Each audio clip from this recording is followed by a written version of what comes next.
YSR Congress party అధ్యక్షులు జగన్మోహన్ రెడ్డి గారికి అట్లానే వైఎస్ఆర్ కాంగ్రెస్ పార్టీ అధినేత మహారాజులందరికీ ఇక్కడికి విచ్చేసిన వైఎస్ఆర్ కాంగ్రెస్ పార్టీ కార్యకర్తలకి పేరు పేరున నా యొక్క నమస్సుమాంజలి తెలియజేస్తూ ఉన్నాను. ఈరోజు రైతుల పరిస్థితి ఎలా ఉంది ఈ రాష్ట్రంలో అని చెప్పి ఈరోజు మనం అందరం కూడా ప్రశ్నించుకోవాల్సిన అవసరం ఉంది. చంద్రబాబు నాయుడు గారు ఎన్నికల సమయంలో రుణమాఫీ చేస్తానని చెప్పి హామీ ఇచ్చి బేషరతుగా రుణమాఫీ చేస్తానని హామీ ఇచ్చాడు. కానీ దాన్ని 1,50,000 రూపాయలకు కుదించానని చెప్పాడు. మళ్ళీ 1,50,000ది 5 దఫాలని చెప్పి ఒక్కొక్క దఫాకి 20% అని చెప్పి ఇప్పటికీ కూడా రైతుల పక్షాన రుణమాఫీ పూర్తిగా మాఫీ కానీ చాలామంది ఉన్నారు. 50,000 రూపాయల రుణాలు పూర్తిగా మాఫీ చేస్తానని చెప్పాడు. కానీ అవి కూడా పూర్తిగా కాని వాళ్ళు చాలామంది ఉన్నారు, లక్షల్లో ఉన్నారు. మరి అట్లానే డ్వాక్రా రుణమాఫీ, బంగారు రుణాల మాఫీ ఇవన్నీ కూడా మోసాలు చేస్తూ ఇవాళ రైతన్నను కూడా మోసం చేసే పరిస్థితి. ఇవాళ మిర్చి పంటకి జగన్మోహన్ రెడ్డి గారు 5 వారాల క్రితం మిర్చి యార్డుకొచ్చి ఆయన వస్తుంటేనే తెలుగుదేశం పార్టీకి వణుకు, భయం. ఆయన ముందు రోజు వస్తున్నాడంటే సాయంత్రమే ప్రెస్ మీట్ పెట్టి మేము మార్కెట్ ధర కొంటామని చెప్పి ప్రకటన చేశారు. కానీ జగన్మోహన్ రెడ్డి గారు ఆ రోజు వచ్చి మిర్చి పంటను పర్యవేక్షించి అసెంబ్లీకి వెళ్ళిన తర్వాత స్వయాన వ్యవసాయ శాఖ మంత్రి పుల్లారావు గారు మేము మార్కెట్ ద్వారా కొంటామని చెప్పి ఆ రోజు అసెంబ్లీలో మాట ఇచ్చాడు పుల్లారావు గారు. అయినా సరే ఎక్కడ కూడా అది జరగలేదు. పంట అమ్ముకుంటూ పోతూ ఉన్నారు రైతులు, మిర్చి రైతులు. 5 వారాల తర్వాత మొన్న ప్రకటన చేశారు, 1,500 రూపాయలు కింటాకి ఇస్తామని చెప్పి ప్రకటన చేశారు. వీళ్ళు ఎప్పుడైతే ప్రకటన చేశారో మిర్చి రేటు 6,000 నుంచి 2,000 రూపాయలు పడిపోయింది. ఇవాళ 4,000 రూపాయలకు వచ్చింది. చంద్రబాబు నాయుడు గారు మరి నిజంగా ఈరోజు రాష్ట్రంలో ఒకటే చెప్పుకోవాలి, చంద్రబాబు నాయుడు గారు కరువు, ఇద్దరు కూడా కవల పిల్లలు. చంద్రబాబు నాయుడు గారు ఎక్కడుంటే కరువు అక్కడ ఉంటుంది, కరువు ఎక్కడుంటే చంద్రబాబు నాయుడు అక్కడ ఉంటాడు. ఇందులో మాత్రం ఏమాత్రం సంకోచం లేదు.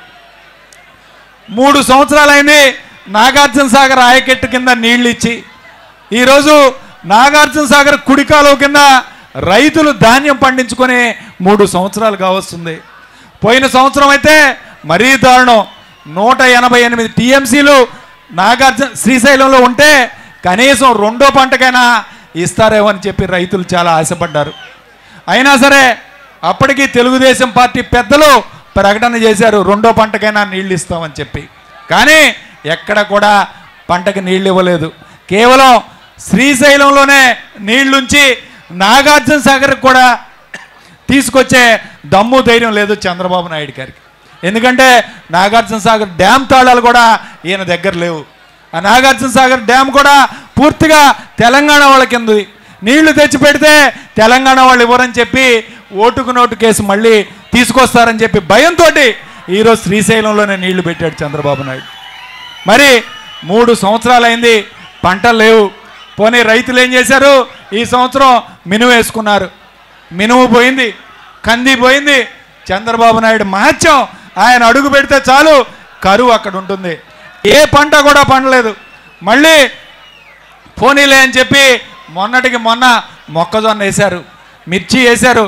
వీటన్నిటికీ ఎక్కడా కూడా ఈరోజు గిట్టుబాటు ధర లేకుండా ఈరోజు చేస్తూ ఉన్నారు. మరి మిర్చి రైతులైతే ఇవాళ మిర్చి పంట మార్కెట్లో కొనాలంటే విఆర్ఓ తోటి సంతకం పెట్టించాలట, మరి అగ్రికల్చర్ ఆఫీసర్ తోటి అటెస్టేషన్ చేయించాలంట. నేను ఒక్కడే అడుగుతాను చంద్రబాబు నాయుడు గారు, ఈ రాష్ట్రంలో మిర్చి పండించేది ఒక్క రైతు మాత్రమే. అలాంటప్పుడు మొత్తం మిర్చి పంట ఎందుకు కొంటలేదు మీరు? ఇవాళ ఇతర రాష్ట్రాల నుంచి వచ్చే పరిస్థితి లేదు. మిర్చి కావాలంటే టోల్ గేట్ల దగ్గర ఆపండి, ఎక్కడైనా సరిహద్దుల దగ్గర ఆపుకోండి ఇతర రాష్ట్రాల నుంచి. అంతేగాని ఇవాళ పండించిన రైతులను కూడా మీరు విఆర్ఓ దగ్గరికి వెళ్ళాలి, లేకపోతే ఎంఆర్ఓ దగ్గరికి వెళ్ళాలి, ఇవాళ అగ్రికల్చర్ ఆఫీసర్ దగ్గరికి వెళ్ళాలి, వాళ్ళు సంతకాలు పెడితేనే మీకు పంట కొనుగోలు చేస్తామనేది చాలా అన్యాయం.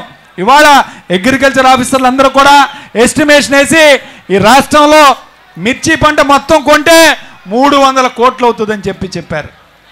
1500 కాడికి ఇస్తే 1500 కాడికి ఎక్కువ ఇస్తే కింటాకి 300 కోట్లు.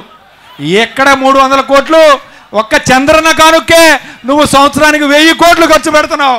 అలాంటిది ఒక రైతన్న కోసం 300 కోట్లు నువ్వు ఖర్చు పెట్టలేవా చంద్రబాబు నాయుడు అని చెప్పి ఈరోజు అడుగుతూ ఉన్నారు. మరి ఇలాంటి ఆయన సొంత ఇంటి కోసం 175 కోట్లు ఖర్చు పెట్టుకున్నాడు.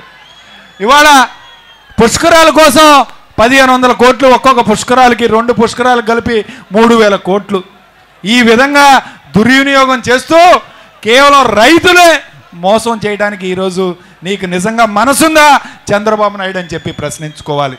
మొన్నటిదాకా బియ్యం దొంగలు, ఇవాళ ఇసుక దొంగలు, మొన్నటికి మొన్న మద్యం షాపులు కూడా ఈరోజు మరి నరసరావుపేట కాన్స్టిట్యున్సీలో స్పీకర్ కుమారుడు శివరామకృష్ణ ఎక్కడ చూసినా మద్యం దొంగలు. రైల్వే కాంట్రాక్టర్ని బెదిరిస్తాడు, కోట్లు. మొన్న కూడా చెప్తున్నాడు రైల్వే కాంట్రాక్టరు సిగ్నల్ ఆపరేటర్లను కూడా ఈరోజు లోపల పెట్టించి డబ్బులు కలెక్ట్ చేశాడు. 20% కావాలంట రైల్వే సిగ్నల్స్ ఆపరేటర్లకి. ఎక్కడ చూసినా అవినీతి, ఎక్కడ చూసినా అరాచకత్వం ఈ 2 పరిపాలన చేస్తున్నాయి. ఒకే ఒకటి చెప్తున్నా రైతన్నలు, మీరు సంతోషంగా ఉండాలంటే జగనన్న రావాలి, జగనన్న ముఖ్యమంత్రి కావాలి. ఈరోజు జగనన్నని కోరేది కూడా మేము 2 విషయాలు. ఈరోజు కేసీఆర్ తెలంగాణలో ఎలా పెట్టాడో పంట వేసుకునేటప్పుడే రైతుకు పెట్టుబడిగా 8,000 రూపాయలు ప్రకటించాడు ఇవాళ కేసీఆర్. అలాంటిది మన జగనన్న ప్రభుత్వం, రాజన్న ప్రభుత్వం వచ్చిన తర్వాత తప్పకుండా రైతుకి పెట్టుబడిగా మనం ఎంతో కొంత రైతుకి అందించాలి. అదేవిధంగా ఈరోజు రైతు పండించిన పంటని ప్రభుత్వమే కొనాలి. ఈ దళారీ వ్యవస్థని పూర్తిగా మనం పక్కన పెట్టాలి.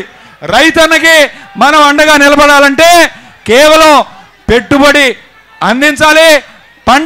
పండించిన పంటని ప్రభుత్వమే కొనాలి.